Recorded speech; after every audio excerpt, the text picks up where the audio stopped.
Bienvenue dans cette nouvelle édition de la matinale de l'informaticien et de l'info cyberrisque, où j'ai le plaisir d'accueillir David Bizel, Chief Scientific Officer Bonjour. chez Sequoia.io. Tout à fait. C'est très à la mode les dots quelque chose. Vous êtes un acteur de la cybersécurité et entre guillemets les attaques n'arrêtent pas d'alimenter nos colonnes de gazettes. Est-ce que le modèle de la cybersécurité serait cassé ? Est-ce que le modèle de cybersécurité est cassé? Non, il n'est pas cassé. Par contre, il continue d'évoluer. Je pense que ça a été le cas durant des dizaines d'années et ça va continuer. C'est vraiment, on est toujours sur un jeu où les attaques, on va dire, s'adaptent en permanence. En face des attaques, forcément, on a les solutions de protection qui, elles aussi, avancent. Mais comme il y a toujours des opportunités finalement financières ou de collecte d'informations, les attaquants adaptent leurs techniques et donc du coup, on est constamment, et je pense qu'on sera toujours constamment, d'un jeu de chat et de la souris, avec à la fois le côté offensif et le côté défensif. Alors justement, vous, comme acteur, en fait, vous proposez une approche un peu différente du reste des acteurs du secteur, avec une approche architecturale. Alors, si je peux juste redéfinir, effectivement, Sequoia.io, nous, on apporte une plateforme SOC clé en main. Donc, ça veut dire qu'on permet à des équipes de délivrer leurs services de SOC. Ces équipes-là, on en a de deux types différents. On va avoir des entreprises, des grandes entreprises qui ont les équipes, le staff, la maturité, les équipements pour faire leurs environnements de Security Operations Center en interne. Et on a des prestataires de services qu'on va en général appeler des MSSP, Managed Security Service Provider, qui vont à ce moment-là délivrer des prestations de SOC pour différents types d'entreprises. Et là, on va descendre en granularité. Donc, vraiment, ces prestataires de services vont offrir ça soit à des grandes entreprises, mais également jusqu'à des PMI et parfois même des PME. Donc ça permet d'avoir une distribution finalement d'un périmètre client qui va des très gros jusqu'à des acteurs de plus petite taille lorsqu'ils sont opérés justement en indirect. Et nous, on amène cette solution clé en main pour vraiment faire du SOC, on va dire facilement par toutes ces équipes-là. Donc avec tous les composants qui sont intégrés à l'intérieur. Alors pour aller plus loin, vous l'appelez Open XDR Architecture, si j'ai bien compris, ou architecture. Clairement, ça recouvre quoi? C'est open, ça veut dire open source? Un peu. Si on revient un petit peu sur les fondamentaux, XDR, c'est Extended Detection and Response. Donc on a trois mots-clés. Le côté étendu, ça veut dire vraiment d'être capable d'interagir avec tous les composants de cybersécurité.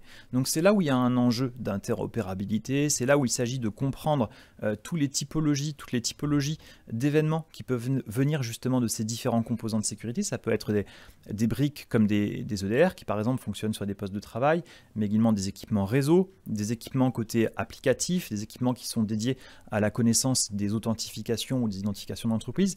Tout ça, ce sont des équipements qui participent finalement à la vie des workflows cybersécurité. Et ça va être le côté X. Donc il s'agit de comprendre quels sont tous ces formats de données-là qui vont pouvoir arriver dans un point central. Appelons ça un composant analytique. Historiquement, on appelait ça un SIEM. Nous, vraiment, on consolide ça sur cet enjeu de SOC Platform. Et une fois que toutes ces données elles arrivent sur un point central, on peut réfléchir aux deux autres lettres, donc le D et le R. On arrive sur la partie détection. Donc le détection, c'est comment, avec toutes ces data sources-là qui viennent de différents formats, je vais être capable de détecter des choses anormales ou des dangers ou des attaques qui sont en cours sur mon système d'information. Donc là, nous, on va appliquer différents moteurs de détection. On a des moteurs basés sur le comportemental, on a des moteurs basés sur la threat intel, peut-être qu'on va y revenir un petit peu après. Et également, une tendance également, c'est de travailler avec des orientations IA. Et après, on rentre sur la dernière partie, le côté réponse. C'est que une fois qu'on a ces alertes qui ont été établies en disant là, on a un problème de tel type sur mon système d'information, il s'agit de réagir. Et donc là, la partie réaction, on a différentes stratégies. Soit on veut vouloir complètement tout automatiser, et c'est la technologie qui continue de faire le boulot, on va dire, pour appliquer des protections sur le système d'information. Soit on va vouloir que ce soit l'humain qui reste en prise de décision et qui va à ce moment-là être en levier d'action pour faire un choix, décider, appliquer une stratégie, mettre en place une procédure d'escalade et qui, in fine, dans tous les cas, se terminera par des prises de décision technologiques, mais l'humain peut aussi rester au cœur du dispositif. Donc là, on voit bien les enjeux du X, du D et du R. Et ça, on va dire, quand on ouvre l'architecture, ça permet vraiment d'aborder tout ça à l'échelle de tout l'écosystème. Donc on arrête de tout bloquer a priori et d'attendre que ça crie pour faire de la cybersécurité, quoi. Bah, dans tous les cas, je dirais, il faut que les composants jouent leur rôle. Il y a plein de solutions dans le marché de la cybersécurité qui ont différents objectifs, différents usages. Ce qui est important, c'est par contre de fédérer ces différents composants-là pour avoir une vue unifiée. Ça, c'est vraiment une attente du marché. On parle du single pane of glass, on parle de l'approche fédérée. C'est vraiment ce que les gens, les RSSI, les décideurs veulent, c'est de pouvoir justement avoir plus de simplicité dans leur lecture de tout leur périmètre cybersécurité. Alors le marché, lui, s'oriente, tout le monde va faire une plateforme. Comment aujourd'hui vous vous insérez dans ce monde qui sera, entre guillemets, multiplateforme? Alors c'est une tendance forte, effectivement. Quand on parle fédération ou simplification des enjeux de cybersécurité, en face de ça, il y a les très gros acteurs américains qui vont avoir l'approche de la plateformisation. La plateformisation, c'est intéressant parce que ça permet au sein d'une seule et même marque vraiment de rationaliser plein de produits. Donc du coup, on peut supposer qu'au sein de cette même marque, au sein de ce même écosystème propriétaire, ça va circuler facilement et ça va bien marcher pour les utilisateurs finaux. Des fois d'ailleurs, c'est pas si vrai que ça, parce que des rachats, des fois, marchent, il faudra 5 ans avant que ça marche bien au sein de l'écosystème privé. Je ferme cette parenthèse-là, mais ce que je veux dire, c'est que pour créer ces capacités d'acteurs plateformisants, il faut des centaines de millions de dollars, voire des milliards de dollars, parce qu'il s'agit de racheter finalement les compétiteurs. Donc ça coûte très cher, et globalement, pour faire simple, c'est essentiellement les acteurs américains qui vont pouvoir jouer cette carte-là, ce qui veut dire qu'à l'échelle du reste du monde, l'enjeu de la plateformisation, c'est dur à atteindre. Donc comment par contre réussir à faire circuler justement et faire interagir ces différents composants ensemble s'ils ne sont pas rachetés au sein d'un seul et même écosystème propriétaire, on y revient justement sur l'aspect OpenXDR. C'est l'interopérabilité qui va permettre de le faire et le fait de faire en sorte qu'il y a un composant A et un composant B, peut-être qu'ils ne sont pas de la même marque, peut-être qu'ils ne parlent pas le même langage, mais si on leur permet d'avoir un point d'interface commun, là du coup on va être capable d'avoir un workflow hyper efficace entre le A et le B et on a gagné. En fait, c'est ça le côté composable de votre plateforme, c'est de pouvoir choisir ce dont j'ai besoin comparativement à l'existant que j'ai. Exactement. Le côté composabilité, il est hyper intéressant. Pour rester sur mon parallèle d'alphabet avec un A et un B, disons que A, ce soit Sequoia, et en face, pour un genre de technologie qui rentre dans la catégorie B, on va avoir différents acteurs. On a B1, B2, B3. Et normalement, et c'est toujours ce qu'on fait aujourd'hui, chaque intégration nécessite de faire un connecteur pour B1, un connecteur pour B2, un connecteur pour B3. Aujourd'hui, on fait ça. Mais aujourd'hui, si on peut faire en sorte de simplifier la vie à l'échelle tant des catégories A que des catégories B, en disant, voilà, on propose une interface unique permettant de faire en sorte qu'au lieu de parler B1, B2, B3, je vais comprendre une macro-catégorie B, finalement, ça simplifie la vie de tout le monde. Tant nous d'un côté, mais également des autres acteurs. Ça permet d'aller plus vite sur les développements de connecteurs et ça facilite la vie, on va dire, juste de l'écosystème cybersécurité.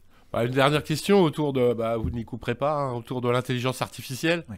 Elle est présente dans la plateforme et elle sert quoi? À l'automatisation, à quoi faire?